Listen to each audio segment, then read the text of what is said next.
বিবাহের জন্য 200 জন বরযাত্রী যাবে কেন? বিবাহের জন্য 200 জন বরযাত্রী যাবে কেন? 250 জন 500 জন বরযাত্রী যাবে কেন? এটাও হারাম। তুমি এতগুলি চ্যাংড়া ছুল্লুকে নিলে কেন? 5 জন মুরব্বী নিয়ে যাও বিবাহতে, বয়স্ক মানুষ 5 জন নিয়ে যাও, তারা বিবাহতে বসবে, তারা তোমাদের জন্য বরকতের দোয়া করবে। এই সম্মানিত উপস্থিতি, কমিউনিটি সেন্টার জায়েজ, কিন্তু মেয়ে সেখানে বসবে না। মেয়ের বসা হারাম।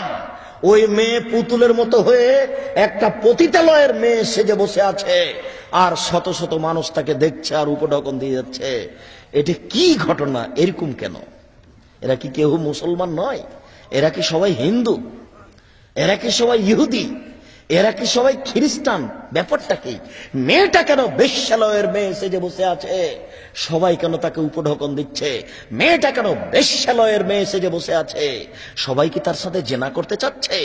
যত মানুষ তাকে দেখছে সবাই জেনা করছে চোখে। দলিল আমার কাছে আছে। কোন মায়ের বেটা এ কথার ভিতরে সোজ ঢোকাতে পারবে না। আম গাছে জাম ধরতে পারে, ধরে না। অমাবস্যার রাতে চাঁদ উঠতে পারে, উঠে না। সুঁয়ের ছিদ্র দিয়ে ফাল ঢোকতে পারে, ঢোকে না। সুঁয়ের ছিদ্র দিয়ে ফাল ঢোকে যেতে পারে। আম গাছে জাম ধরে যেতে পারে, অমাবস্যার রাতে চাঁদ উঠে যেতে পারে, এটা ঘটে যেতে পারে। আমি যে কথা বলছি এই কথাতে সন্দেহ আছে বলে কিয়ামত পর্যন্ত চেষ্টা করলে সরিষা ঢোকানো যাবে না। যা বলছি তাই থাকবে। ও কি বেশ্যালয়ের মেয়ে? আপনি তার মুখ দেখে টাকা দিচ্ছেন কেন? ব্যাপারটা কি? ধর্ম কাকে দেখাতে চাচ্ছেন? কোন মায়ের বেটা এই কথাকে হিলাতে পারে দেখি? কে এমন মাটির উপরে জন্ম নিয়েছে? এটা হবে কেন? কাপুরুষের পরিচয় দেয় বিবাহ করবো না যুবক তুমি। আর আপনি বক্তব্যের সাথে মুনাফিকি করবেন না। এই কমিউনিটি সেন্টারের মুখে লাথি মারতে হবে। শত শত মানুষ যাবে কেন এই বিবাহ উপলক্ষে? আর তোমার মেয়ের বাপের বাড়িতে এত ভিড় কেন? যাক, গেছো, এবারের মতো ভুল করেছ। শ্বশুরকে বিবাহের শেষে 2 লক্ষ টাকা দিয়ে আসিও, আর বলিও আব্বা বিবাহ খরচের জন্য 2 লক্ষ টাকা থাকলো চুপে দিয়ে আসছে। এত মানুষ খেয়েছো, এটা কেন? তোমার শ্বশুরকে এত মানুষ খাওয়াতে হবে মানে? এটার কোনো বিধান দেখা যায় না। সাথে সাথে এটা রাজশাহী চাঁপাই নবাবগঞ্জ যা আছে, ওই বরের সাথে মেয়েরা যায়, তাকে চাঁপাই নবাবগঞ্জের ভাষাতে ডুলি বিবি বলে। এইগুলো কেন? মেয়েরা যাচ্ছে কেন তোমার সাথে? তোমার চাচাতো বোন, তোমার খালাতো বোন, তোমার ভাবি, এরা সবাই কেন বেশ্যালয়ের মেয়ে সেজে যাচ্ছে? তোমার সূচনাতেই জেনা। তোমার ভাবি তোমাকে হলুদ মাখিয়েছে, এটা একটা জেনা। তোমার চাচাতো বোন তোমাকে হলুদ মাখিয়েছে, এটা একটা জেনা। তোমার বউ ওখানে কমিউনিটি সেন্টারে পতিতালয়ের মেয়ে হিসেবে দাঁড়িয়ে আছে, ওটা একটা জেনা। তুমি এতগুলি মেয়েকে সাথে নিয়ে বিবাহ করতে গেলে এটা একটা জেনা। যদি তুমি মনে করো যে একজন মহিলার প্রয়োজন, তোমার মাকে নিয়ে যাও, তোমার দাদিকে নিয়ে যাও, তোমার দাদিকে।